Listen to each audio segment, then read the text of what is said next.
नमस्कार और exam plus पर आपका स्वागत है।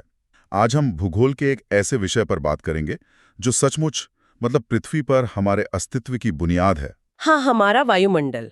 हमारा वायुमंडल ये सिर्फ हवा नहीं है, ये एक कह सकते हैं कि एक बहुमंजिला इमारत की तरह है, जिसकी हर मंजिल का अपना काम है, अपना तापमान और अपने नियम कायदे हैं। बिल्कुल। और यूपीएससी से लेकर एसएससी, रेलवे तक हर परीक्षा में इस टॉपिक से सवाल तो आते ही आते हैं। आते ही हैं। और अक्सर अभ्यर्थी परतों के नाम और उनके क्रम में, मतलब कौन सी परत पहले है कौन सी बाद में, इसमें उलझ जाते हैं। हाँ, ये होता है। तो आज हमारी कोशिश रहेगी कि इसे रटे नहीं बल्कि समझें। सोचिए कि हम एक खास रॉकेट में बैठकर धरती की सतह से सीधे अंतरिक्ष की ओर एक सफर पर निकल रहे हैं। अच्छा। और इस सफर में हम एक एक करके हर परत को पार करेंगे और देखेंगे कि वहाँ क्या होता है, क्यों होता है और परीक्षा के लिए क्या जरूरी है। ये बढ़िया रहेगा, एक सफर जमीन से अंतरिक्ष तक। तो चलिए, रॉकेट उड़ने से पहले ये समझ लेते हैं कि ये वायुमंडल, ये जो विशाल गैसीय कंबल है, आखिर बना किन चीजों से? देखिए, वायुमंडल को हम 3 मुख्य चीजों का मिश्रण मान सकते हैं। गैसें, जल वाष्प यानी पानी की भाप और धूल कण। ठीक है। सबसे पहले गैसों की बात करते हैं। इसमें सबसे बड़ा हिस्सा लगभग 78% नाइट्रोजन का है। 78%? हाँ, ये एक तरह से वायुमंडल की शांत और स्थिर गैस है। दिलचस्प है कि जो गैस सबसे ज्यादा है उसे हम सीधे सांस में इस्तेमाल भी नहीं करते, पर मैंने पढ़ा है कि ये आग को काबू में रखने में बहुत मदद करती है। हाँ। अगर वायुमंडल में सिर्फ ऑक्सीजन होती तो शायद एक छोटी सी चिंगारी भी पूरी दुनिया में आग लगा देती। आपने बिल्कुल सही पॉइंट पकड़ा। यही तो संतुलन है। नाइट्रोजन आग को तेजी से फैलने से रोकती है, तो वहीं दूसरी सबसे बड़ी गैस लगभग 21% ऑक्सीजन, वो जलने में मदद करती है। हाँ, वो जलने में मदद करती है और हमें जीवन देती है।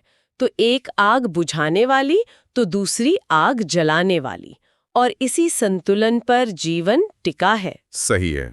इसके बाद नंबर आता है आर्गन का, जो करीब 1% है। और फिर आती है वो गैस जो आजकल सबसे ज्यादा चर्चा में है, कार्बन डाइऑक्साइड। हाँ, कार्बन डाइऑक्साइड। इसकी मात्रा तो बहुत ही कम है, सिर्फ 0.03%, लेकिन इसका असर बहुत ज्यादा है। इसे ग्रीन हाउस गैस क्यों कहते हैं? क्योंकि इसकी प्रकृति, मतलब इसका नेचर, एक कंबल जैसा है। ये सूरज से आने वाली गर्मी को आने तो देती है, लेकिन जब वो गर्मी पृथ्वी की सतह से टकराकर वापस अंतरिक्ष में जाने लगती है तो CO2 उसे रोक लेती है। अच्छा, उसे ट्रैप कर लेती है। हाँ, ट्रैप कर लेती है। और ये एक भारी गैस है, इसलिए ये निचली परतों में ज्यादा पाई जाती है और पृथ्वी को गर्म रखने में मदद करती है। पर जब इसकी मात्रा बढ़ जाती है तो पृथ्वी जरूरत से ज्यादा गर्म होने लगती है। बिल्कुल, जिसे हम ग्लोबल वार्मिंग कहते हैं। और गैसों के अलावा आपने जलवाष्प और धूल कणों का भी जिक्र किया था, उनकी क्या भूमिका है? वो दोनों तो मौसम के डायरेक्टर हैं। जलवाष्प यानी हवा में मौजूद नमी। ये भूमध्य रेखा के पास जहां गर्मी ज्यादा है वहां 4% तक हो सकती है, और ध्रुवों पर लगभग 0। सारे बादल, बारिश, कोहरा, ओस सब इसी जलवाष्प का खेल है। लेकिन जलवाष्प अकेले तो बादल नहीं बना सकती ना? नहीं, बिल्कुल नहीं। उसे जमने के लिए, मतलब कंडेंस होने के लिए, एक सतह चाहिए होती है। और वो सतह देते हैं धूल कण। एकदम सही। ये धूल कण, जिन्हें हम एरोसॉल भी कहते हैं, हवा में तैरते रहते हैं। जलवाष्प इन्हीं नन्हे कणों के चारों ओर जमा होकर पानी की बूंदों में बदलती है और फिर बादल बनते हैं। वाह! तो अगली बार जब बारिश हो तो ये याद रखने वाली बात है कि हर बूंद की शुरुआत एक छोटे से धूल कण से हुई है। हाँ। चलिए, तो अब हमारा रॉकेट टेक ऑफ के लिए तैयार है। हम जमीन से ऊपर उठ रहे हैं।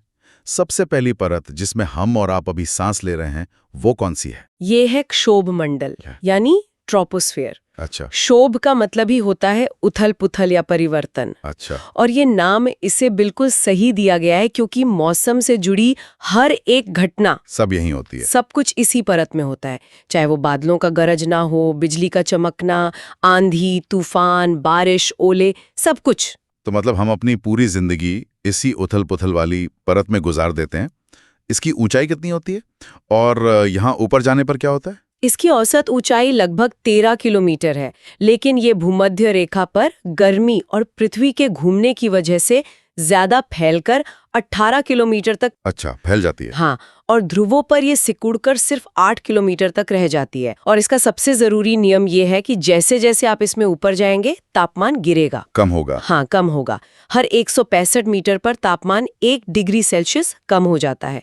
यही वजह है कि ऊंचे पहाड़ों पर बर्फ जमी रहती है। ठीक है, तो हमारा रॉकेट अब क्षोभ मंडल की तूफानी हलचल को पार कर चुका है।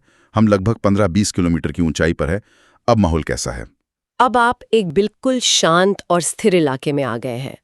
इस परत का नाम है समताप मंडल, स्ट्रेटोस्फीयर। समताप मतलब समान तापमान। बिल्कुल, समताप यानी समान तापमान।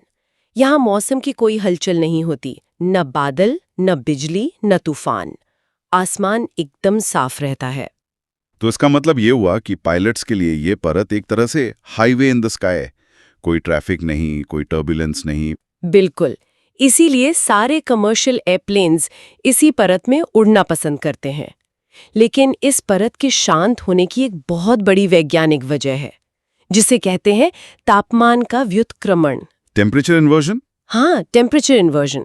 क्षोभ मंडल के विपरीत यहाँ ऊंचाई के साथ तापमान घटता नहीं बल्कि बढ़ता है। ये तो उल्टा हो गया। ऐसा क्यों? इस परत में ऐसा क्या है जो इसे गर्म कर रहा है? इसका हीरो है ओजोन।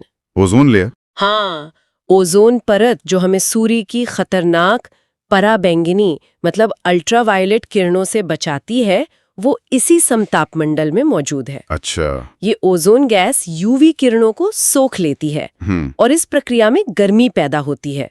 तो ये परत नीचे से ठंडी और ऊपर से गर्म होती है। और गर्म हवा हल्की होने के कारण ऊपर ही रहती है। बिल्कुल, और ठंडी हवा भारी होने के कारण नीचे। इस वजह से यहाँ हवा में कोई हलचल या मिश्रण नहीं हो पाता और मौसम एकदम शांत रहता है। वाह, ये तो बहुत ही गहरा कनेक्शन है।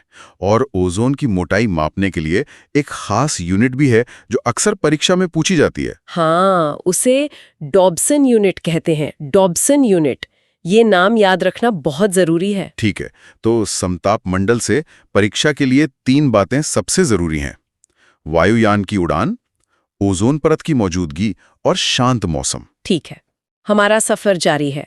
हम लगभग 50 किलोमीटर की ऊंचाई को पार कर रहे हैं। अब हम वायुमंडल के बीचों बीच पहुंच गए हैं।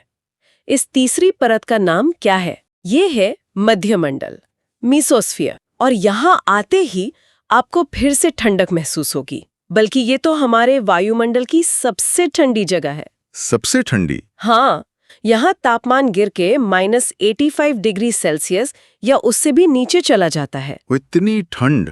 पर इस परत का सबसे खास काम क्या है? ये हमारी रक्षा कैसे करती है? ये परत हमारी अंतरिक्ष ढाल है, स्पेस शील्ड है। अच्छा। हर रोज हजारों की संख्या में छोटे बड़े उल्कापिंड मतलब मीटियोर्स बहुत तेजी से पृथ्वी की ओर आते हैं। जैसे ही वो इस मध्यमंडल में प्रवेश करते हैं, जल जाते हैं। हाँ, यहाँ मौजूद गैस के कणों से घर्षण मतलब फ्रिक्शन के कारण वो जल उठते हैं। अच्छा, तो जिसे हम टूटता तारा देखकर विश मांगते हैं, वो असल में हमारी रक्षा कवच यानी मध्यमंडल में जलता हुआ एक उल्कापिंड है। बिल्कुल, ये परत उन उल्कापिंडों को जमीन तक पहुंचने से पहले ही जलाकर राख कर देती है। अगर ये परत ना होती तो धरती पर रोजाना उल्काओं की बमबारी होती रहती। तो अब तक का सफर, पहली परत में मौसम का ड्रामा, दूसरी में शांत हाईवे और यूवी प्रोटेक्शन, और तीसरी में उल्का पिंडों से सुरक्षा। अब हम 80 किलोमीटर से भी ऊपर निकल चुके हैं। यहाँ क्या है? अब हम आयन मंडल मतलब आयनोस्फेयर में प्रवेश कर रहे हैं। इसे तापमंडल या थर्मोस्फेयर भी कहते हैं। तापमंडल मतलब यहाँ तापमान फिर से बढ़ता है? हाँ, और बहुत तेजी से बढ़ता है। यहाँ तापमान हजारों डिग्री सेल्सियस तक पहुंच सकता है। 1000 डिग्री? पर इसका नाम आयन मंडल क्यों है? इसका आयन माने आयन से क्या लेना देना है? यहाँ सूर्य की एक्सरे और यूवी किरणों की ऊर्जा इतनी ज्यादा होती है कि वो गैस के परमाणुओं से इलेक्ट्रॉन को बाहर निकाल देती हैं। अच्छा, तो एटम चार्ज हो जाते हैं? हाँ, वो इलेक्ट्रिकली चार्ज्ड हो जाते हैं। इन्हीं चार्ज कणों को आयन कहते हैं, और इन्हीं आयनों की वजह से ये परत हमारे लिए एक बहुत बड़ा काम करती है। मतलब हमारी रेडियो सिग्नल्स। मैंने सुना है कि ये परत रेडियो तरंगों के लिए एक शीशे की तरह काम करती है।